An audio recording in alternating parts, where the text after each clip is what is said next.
Hey y'all, Sarah Armour here for Y'all Politics. We are joined this morning by Secretary of State Michael Watson, who's going to talk to us a little bit about what's been going on with the general election coming up on November 3rd. And we'll also dive into today's runoff election for certain House and Senate districts. Secretary Watson, thanks for joining us this morning. Absolutely. Good to be with you, Sarah. All right, so talk me through where we are with absentee voting for our upcoming general election that's happening in November. Yeah, a couple of things that are important to note. In 2016, I think it was somewhere around 110,000 total that were requested sent out. This year, we've already hit close to 90,000, so that number is going to blow past 2016. I talked to a couple of circuit clerks here lately, specifically Harrison County. They had 6,000 total in 2016. They were at 3,000 4 days in. I was in Jackson County last week and talking to Randy Carney down there. They've already surpassed their numbers from 2016. So we're seeing a huge turnout across the state. We're in North Mississippi today talking to circuit clerks up here. Again, same story, loads of absentee ballots coming in. So I'm really excited about Mississippians getting out to vote. So that's a great thing for us in our state to let their voices be heard. Why do you think that the numbers are so high? 2016 was also a presidential election. That's what we have now. Do you think it's the ballot initiatives or just more awareness of the fact that there is an election going on? Yeah, I think that it's both. You obviously big initiatives that have been talked about a great deal on the news. Medical marijuana, the state flag, how we elect our statewide elected officials. All three of those got various amounts of coverage throughout the last year. So I think people are kind of tuned into those issues. But you also have this attitude and atmosphere in the national level where people are just really plugged in one way or the other. You either love or hate President Trump, and so you're excited to go vote either for him or against him.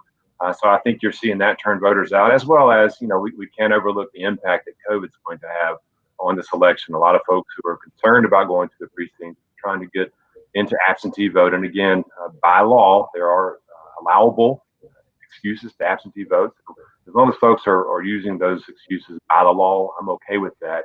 Again, we're doing it in person at the clerk's office. That's the second safest way to vote outside of election day. So I'm okay with that. We do see some fraud through mail-in absentee voting, so we're taking a close look at that this year. We're going to focus on that to make sure that we aren't, subverting the process. And again, the integrity of the process is absolutely extremely important to us. We're going to make sure we're watching that closely. Talking about the process, obviously there's concerns with the pandemic. What are some of the things that polling locations have done to ensure more safety measures for people that aren't able to vote absentee and will be coming in person? A great question. And we were with Yalabusha yesterday and Daryl and his crew, and then Monet up in Marshall County yesterday as well. And one of the things that they talked about was how thankful they were of the materials and the PPE that we had sent from the state level. I told them early on, listen, we can buy at a greater value, better pricing if we do this in bulk, and we will send it down to the counties. And that's exactly what we did. Could not have done it without MEMA's help, without the Department of Agriculture's help, and without the National Guard's help. Last Friday, we were able to ship those out, and the National Guard took care of that for us. They dropped them off at different pods so the counties could come and get them. And then by this Monday, every county had all of their materials. So we were excited about that. So when people go to the precincts, I want them to make sure that they understand it's going to be clean and safe. You're going to see masks. You're going to see face shields. You're going to see gloves. You're going to see hand sanitizer. You're going to see wipes. You're going to see cleaning materials.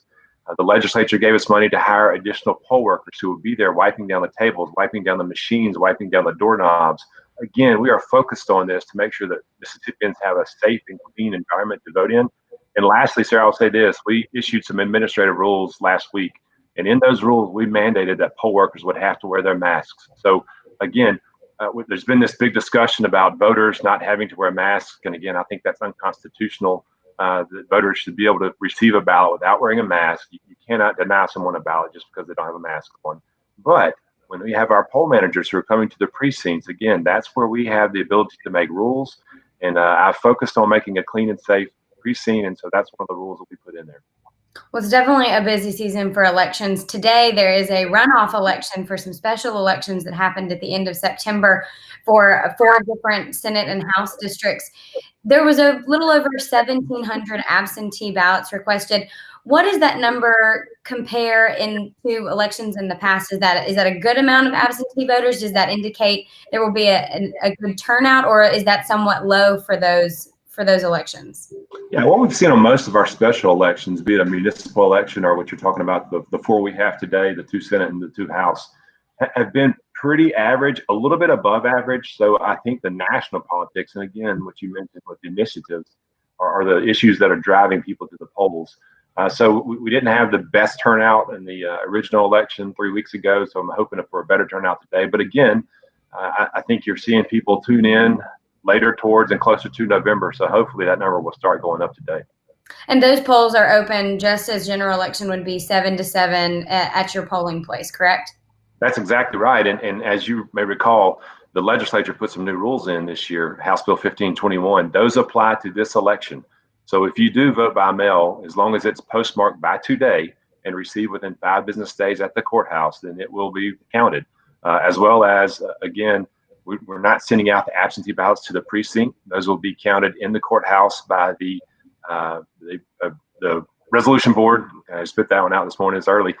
So you'll see that happening this time. And again, that's taken a lot of pressure off our poll managers. And so we're really excited. Yesterday, we talked to both the counties we were in. One of them had enough poll workers. They're a little bit concerned, but we were able to go to our poll worker manager portal that we've talked about and supply them with 30 new names. And that's been a smash hit. We've had over 6,000 people sign up through our portal. So we're really excited to help our counties with that. And again, I think you're going to see a good turnout on election day. Some of the adjustments that the legislature made for absentee voting in light of COVID, a lot of people think are great additions regardless. Do you think that there's a chance that some of our absentee voting laws could be considered again in this next legislative session and possibly expanded not just during the pandemic? Or do you think that these are really things that only needed to apply because of COVID? Yeah, so the absentee voting rules, they don't say specifically for COVID and sunset this year, like the ones that you saw for temporary disability, dealing with individuals who were having to stay at home because of COVID. So I do think those will continue to roll on. And Sarah, the interesting question is, we now have early voting. You may not want to admit it, but because absentee vote is your final vote, that is an early vote. So I think the legislature is probably going to have to take a look at that and decide, look, what does Mississippi want to do now that we do have what is, in fact, early voting? Should we expand it? Should we not expand it? Should we leave it like it is? I think that's going to be a big topic of discussion amongst election officials across the state. Well, and we'll be back in just 2.5 months into session. So it seems like not much of a break this year, but I'm sure at least things will be fresh on everyone's mind. That's exactly right. Longest session known to man. Secretary Watson, thank you so much for joining us this morning. I know you've got a busy day ahead of you with runoff elections, and we'll keep everybody updated as they send out the updates on what absentee voting looks like for the November 3rd election coming up in Mississippi for your presidential election, as well as all of the initiatives. Again, Secretary Watson, thank you so much for joining us this morning. You're very welcome. And let me say, Kendra's done a great job. Kendra James, my comms director, in getting those numbers out. We thought it was important to get that on weekly update so people could know that absentee voting is skyrocketing and know that we're having a good turnout in Mississippi. Absolutely. Thank you so much. We appreciate it. Absolutely. Take care. Thanks, you too.